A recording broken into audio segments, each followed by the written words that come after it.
సుడువిండి బాణాలై నాటుకుపోతుంటే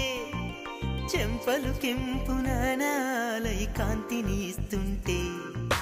చూపులు తేనె దారాలై అల్లుకుపోతుంటే రూపము ఏడు బారాలై ముందర నించుంటే ఆసోయగానే నీ చూడగానే కోరాయిలాగా అయ్యాను నేనే అడిగ పాదముని అడుగు వేయమని కదలలేదు తెలుసా నిజంగా కళ్ళతో వింతగా మంత్రమేసింది అదేదో మాయలో నన్నిలా ముంచి వేసింది